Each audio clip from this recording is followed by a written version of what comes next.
Good morning. It is October 15. I am doing another hike in the Lamoille Canyon, and this is the Thomas Canyon Trail. There's a Thomas campground here. I didn't stay at it, but it looks good. Primitive, but they do have water, although it's shut off for the season now. Anyways, it's a special campground, but I'm here for the hike.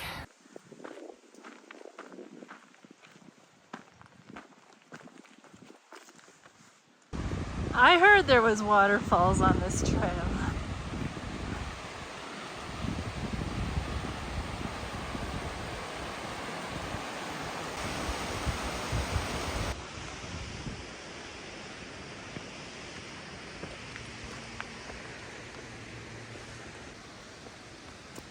Just the perfect time of year.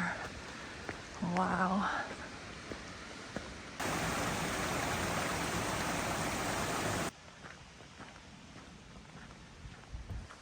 Continuing on with the hike through the Bible, and more specifically through Deuteronomy right now. In chapter 6, Moses says, "Hear, O Israel, the Lord our God, the Lord is one." This great proclamation, which later became known as the center of Jewish daily worship, emphasizes the essential unity of the Lord, who is already known to be the only God. Oh, this is a special waterfall.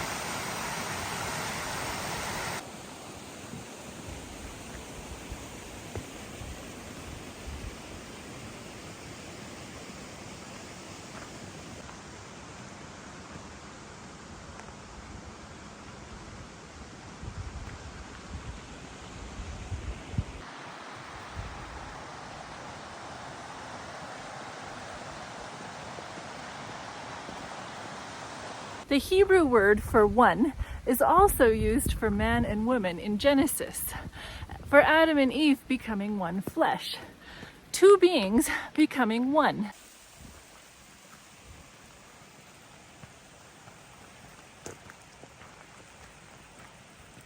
In light of the New Testament, this would mean that the Holy Trinity of Father, Son, and Holy Spirit is mysteriously bound together as a unified deity.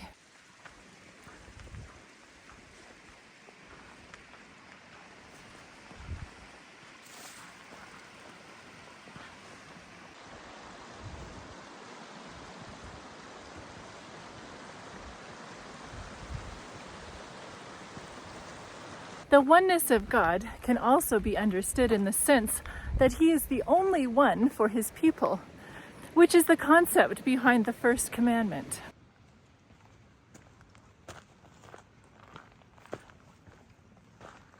Then Moses says, "You shall love the Lord your God with all your heart, with all your soul, and with all your strength."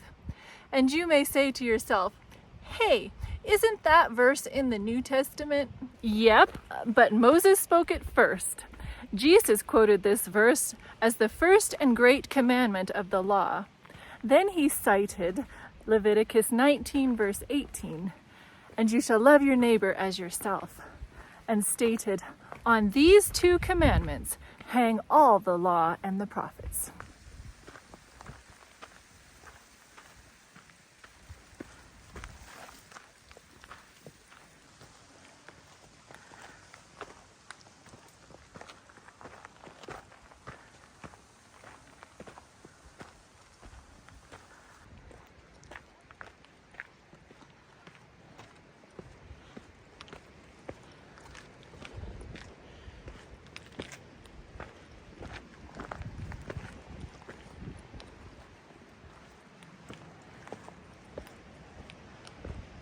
Oh, just spectacular.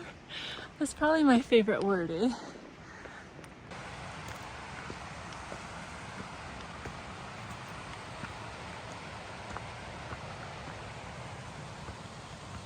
So Jesus regarded this principle of love for God and for other human beings as the basis of Scripture, even more so than the Ten Commandments, which provide principles based on these two kinds of love. The fact that love is foundational should not surprise us, because the Bible expresses the character of God, which is love.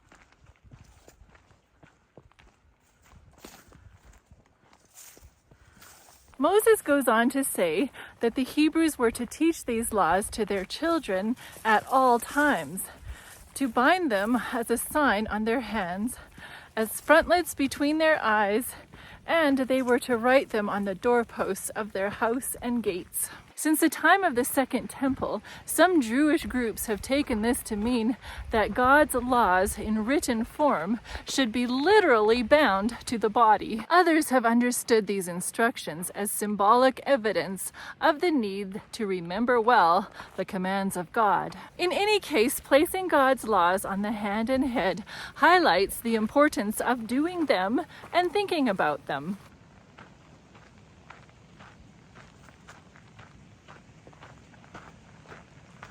To write them on doorposts and gates means in prominent locations to serve as frequent reminders. The gates would be those of a city.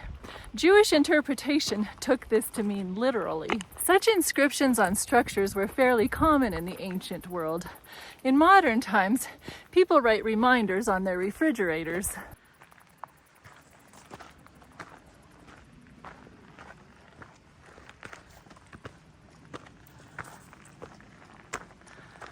Getting into the snow section, but not on the trail, so that's good. Yet. I've asked a number of people if they've made it to the end, and not one person has. So that kind of tells me something. We'll see.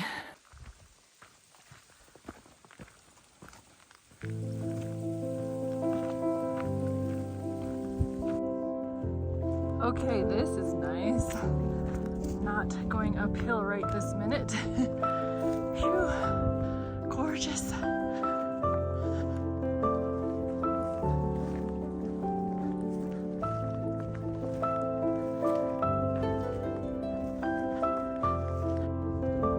Oh, I didn't know there was a lake up here, but I guess that makes sense. The people that didn't finish the trail said they came to a wall. So this must be the wall they're talking about. But I can't imagine the trail goes past this. Anyways, it'll be my end. You know, it doesn't look that intimidating when you get up close to it. But there's too much snow. It wants to scale it.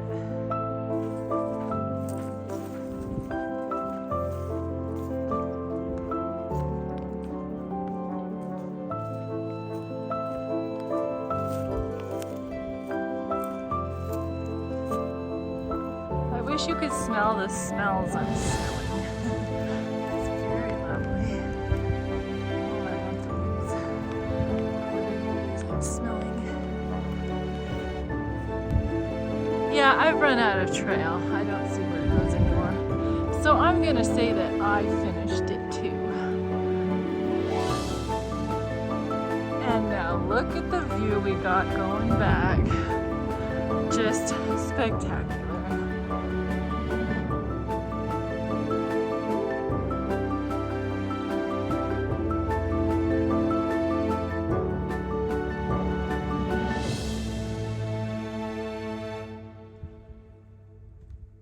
I somehow missed that beaver dam on the way up. What are beavers doing way up here? Silly. Then Moses says, "You shall not tempt the Lord your God as you tempted him at Massah." Massah literally means place of testing. There, the Israelites tested him in a negative sense by ungratefully and rebelliously questioning whether he was among them, despite the miraculous ways he had been delivering them. By contrast, there is a positive way to try the Lord, by trying out his promises of blessing.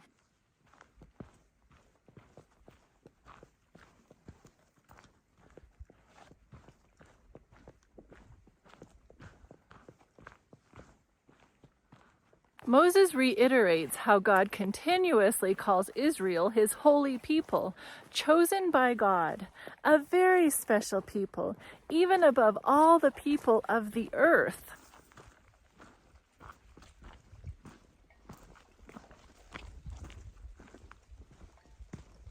Holiness to Jehovah was to be the very constitution and norm of conduct of the people. The primary meaning of the word translated holy is that of physical separateness, but then it developed into the idea of consecration or dedication.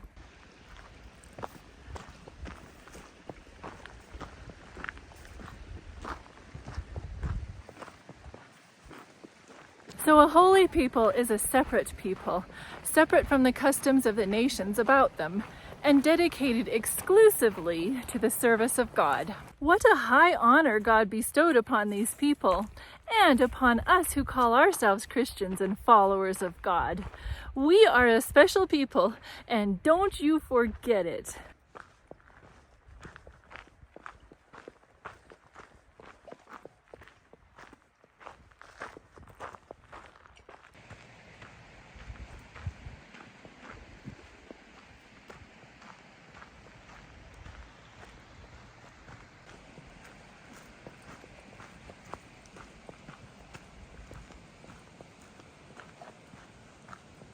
The healing hiker rating for this Thomas Trail is a 5 out of 5. The people factor didn't even bother me. And now I'll show you a bit of the campground if you're interested, where the trail is off of. See, really nice. Paved, but there's the dreaded outhouses. But this is what I wanted to really show you. Doesn't it look like an amazing swimming hole? Wow. You could have a spot right by the creek, but then there's neighbors over there. And then there's this one, and this is a nice one. I'm just too cheap at $19 for an off-season spot.